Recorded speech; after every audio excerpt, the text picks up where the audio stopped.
My wife was killed in a terrorist bombing in Jerusalem. I had just left Israel on a Sunday, and she was killed on a Thursday.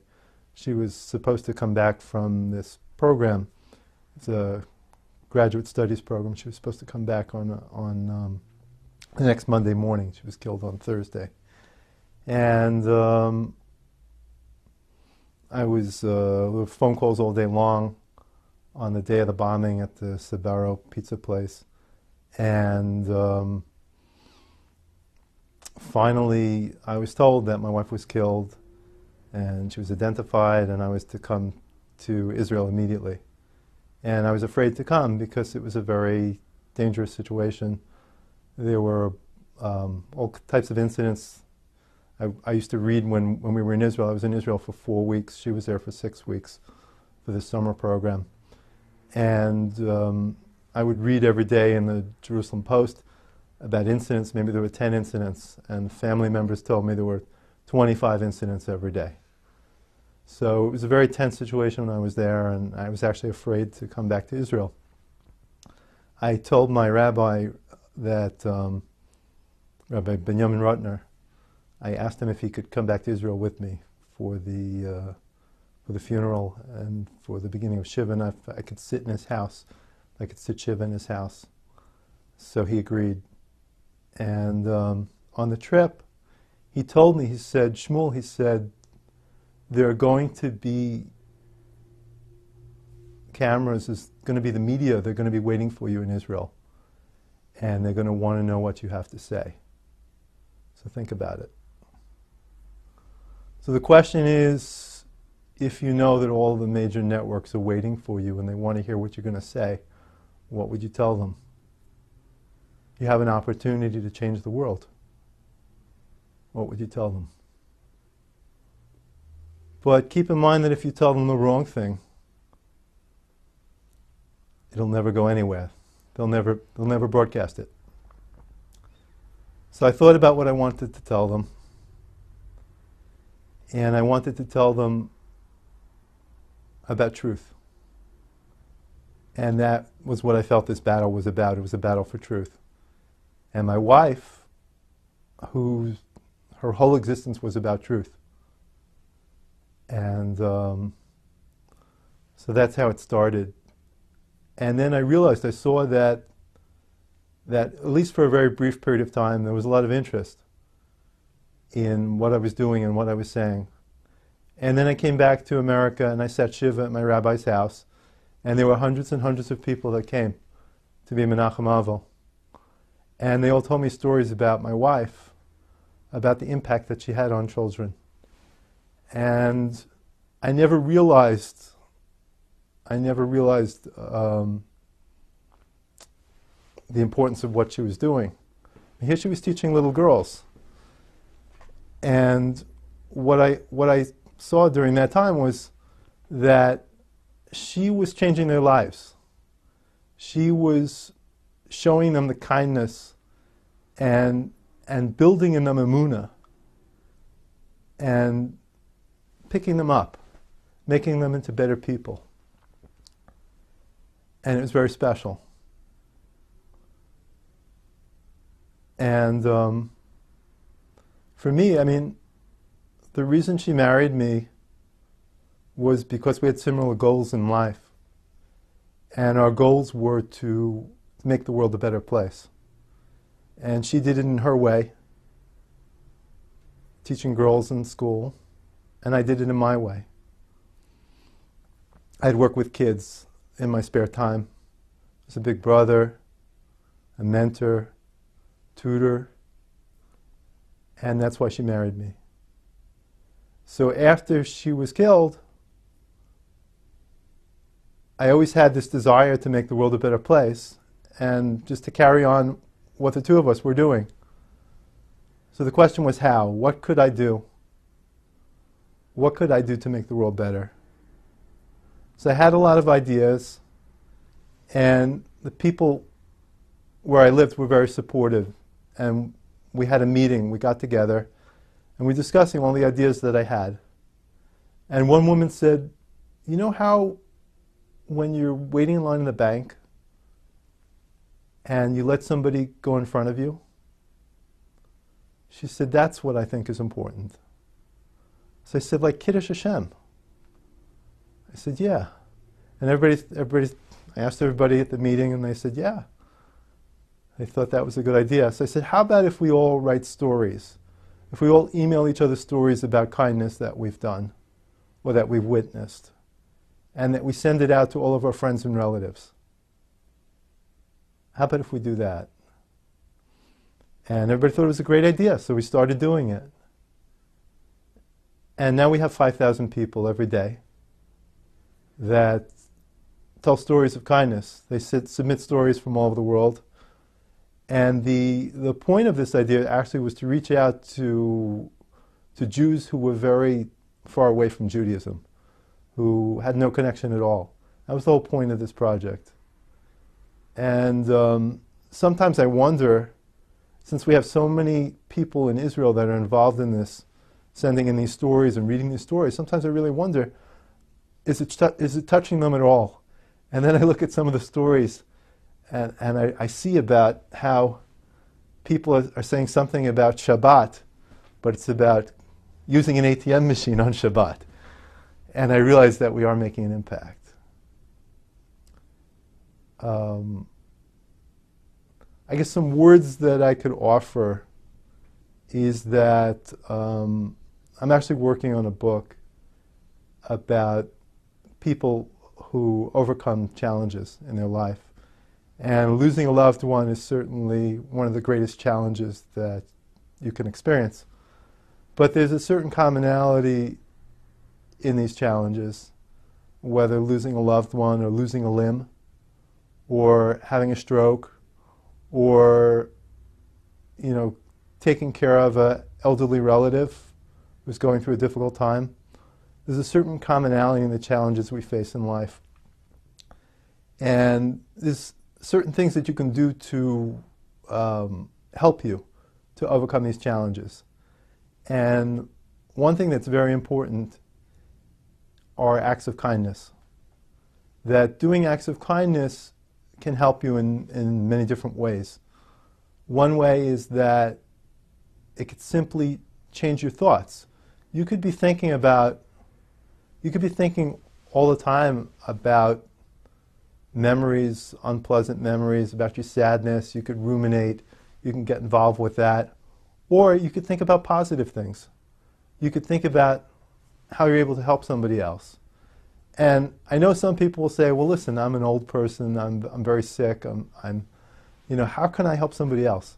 So one of my favorite stories a woman sent us, she said, I've had this terrible illness, and there's really not much I can do. I have very little strength, and I have very little money. She said, but there's always something that I can do to help somebody else. She said, when I go to a supermarket, and I see somebody at the cash register, and I give them a smile, and I say a nice word to the person, there's always something that I can do to help somebody else. So, and this is very important for us to overcome the difficulties that we face in life. Like I said, one reason is just merely distraction. Another thing that's very important, even more so, actually I'll say even so with mourning. Sometimes when people have lost a loved one, it's a person that they're dependent on in ways. Maybe it's the person that did all the finances. Maybe it's the person who, took care of the house, took care of the kids, and we feel helpless.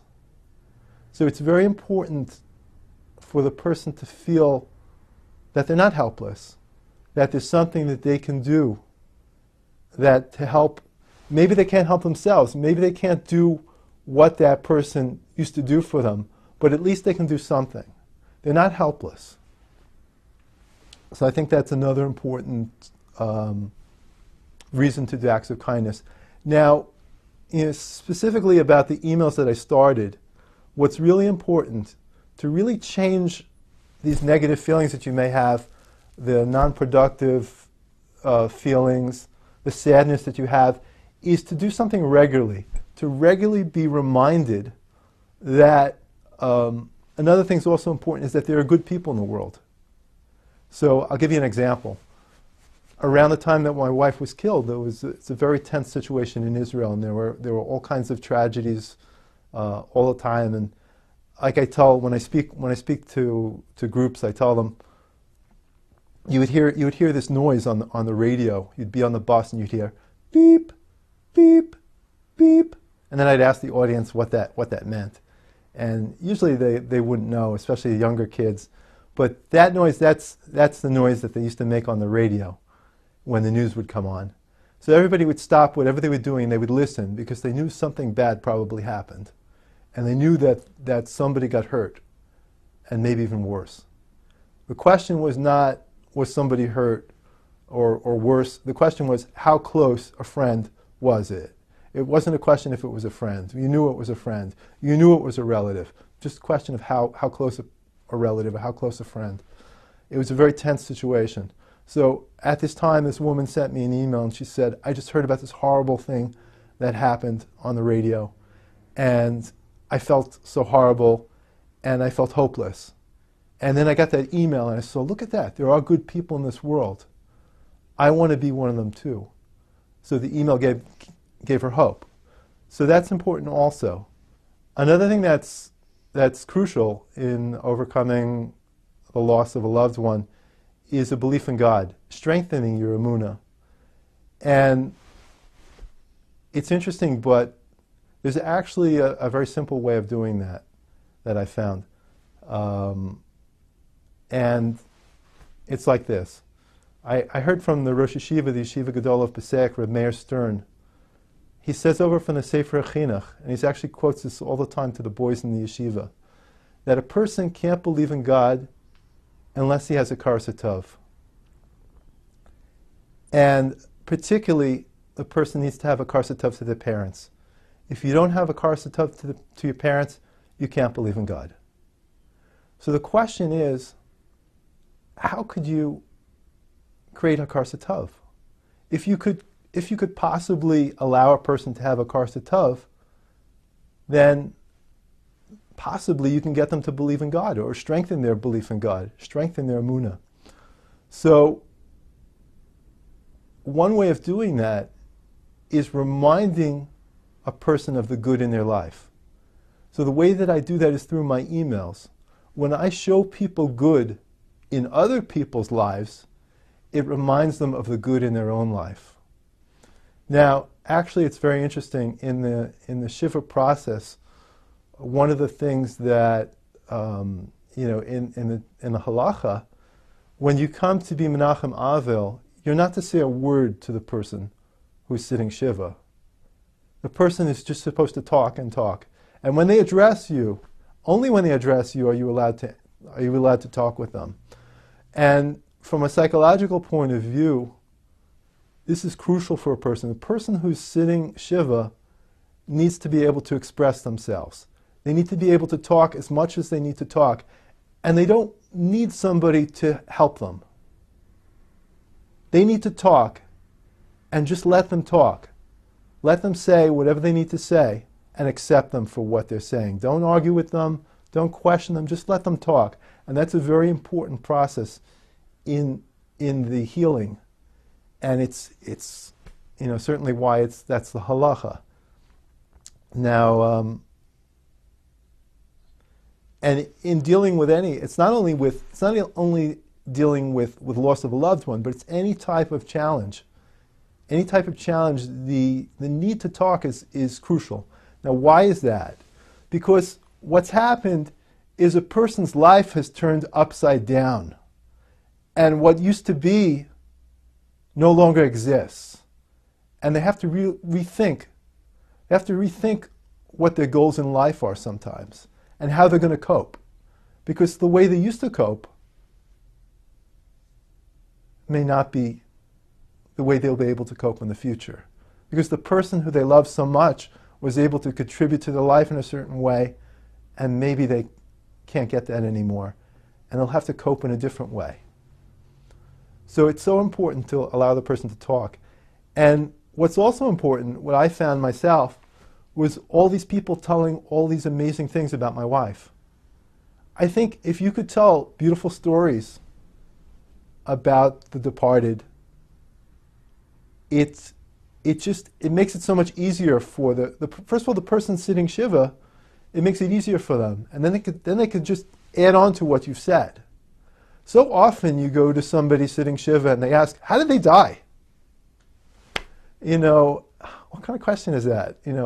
You want the person to think about the positive. That's so important to think about the positive. If you're bringing up the negative, you want them to have nightmares? I mean, think about the positive. And that was so important for me. And I'll tell you, like, with my in-laws, my wife was an only child. And for them, what was so important were all the people who played an important role in Shoshana's life. And particularly the children, because she had this major impact on children. And it was so important for them to hear that, to hear all the tremendous things that she accomplished in her life. One of the questions I asked my rabbi on a trip to Israel, I asked him, I said, Rabbi Rutner, I said, did Shoshana accomplish her mission in life? Like, everybody has a mission in life. Did she accomplish her mission? Now, the reason I asked him this is because he lost his father when he was very young. So I knew that he would have the answer to this question. And he said, yes, Shmuel, she did. She accomplished her mission in life. And I said, well, how do you know? She said, well, she died. That means that she accomplished her mission. So everybody has a mission in life. And sometimes to hear that mission, you may not be aware of what the person accomplished in their life. So if you can tell, if you're able to comfort a person, you could say a beautiful story that you heard about the person. That could really make all the difference. There's another thing that's very interesting. In one of my emails, actually I was just working on it today. Right today, I was working on it this morning. There was an email from a woman, and she said that many years ago, she knew a woman who died at a very young age, and she had many young children. And the children really didn't understand what was going on. They really didn't know their mother. So she put together a scrapbook. And she got all the people who this woman had touched to contribute to the scrapbook. And there's another story actually that we ran recently about also a woman who died young with a young child, and actually had a videographer who donated his time. I guess they were a poor family. He donated his time to video all the hespedim about the woman, and it's so important to save those memories, because those beautiful memories really help us get through the hard times. I think another thing to think about is the research studies show that most people recover from the loss of a loved one. And it's very interesting. There's a researcher, he's a professor of clinical psychology at Columbia University, and he says that he actually did research studies, and he had people who recently lost a spouse, and he put them on video, and he asked them to describe the incidents, asked them to describe their spouse. And the people who were talking about the pain, there were people who talked about the pain, and there were people who were smiling during the interview. There were people that talked about the good points. And the people who smiled during the interview are the ones who recovered very quickly. That's one point. The other point is that in talking with a researcher, actually I was working on a book, and what fascinated me is that people tend to grow from challenging life experiences. And that really fascinated me. And in fact, in Judaism, really, it's the challenging life experiences that are what life is about, because our life is about growing. So even though it's very difficult and very painful, this is what makes it grow. Let me tell you a story. When I was going for the Shloshim, I was going to Israel. I had to find a document. And I was looking all over the house for this document, and I couldn't find it. And then, after I had pretty much given up, I looked in my bedroom, I looked on one of the shelves, and there was this beautiful green box. And I looked at the box, and there were beautiful flowers that were painted on the box. And there was a pasuk. There was a pasuk from Tehillim. It said, Evan ma'asu habonim, haisa l'rosh pina. That the stone that the builders despised, that stone would be the cornerstone. And I looked at the box and I opened it up, and inside the box were all different types of documents. They were mostly stories and poems that Shoshana had written. And each one was about a different challenge that she had in her life and how she overcame it. And I kept on looking through this, and at the bottom of the box was a document that I was looking for. It was the last challenge that she experienced in her life. It was our kesuva, our marriage contract. And that was the last challenge that she had in her life, and how she overcame it. And I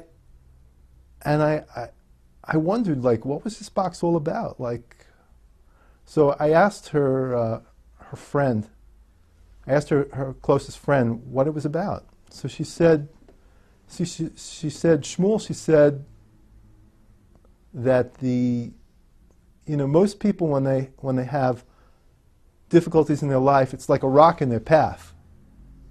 And what do? You can walk around the rock, you can go over it, you could push the rock out of your way, or you could do what Shoshana did. You could say that rock is the foundation. The difficulties in life that we experience, the sorrow that we feel, is the foundation. And that's what builds the Beis HaMikdash. That's what the pasuk means. And that's our personal growth. All the difficulties that we experience in life, that's what make us better people. And I can tell you personally that over the years, this difficult circumstances made me grown. And recently, I've been reading a lot of books on Emunah. And it certainly changed the way I look at life, the way that I daven. And I hope that everybody can use a difficult situation and turn it around and to use it to make themselves better. Please sign up for the emails if you can. Partners in Kindness. You can get our book. It's available for free in most libraries. A Daily Dose of Kindness.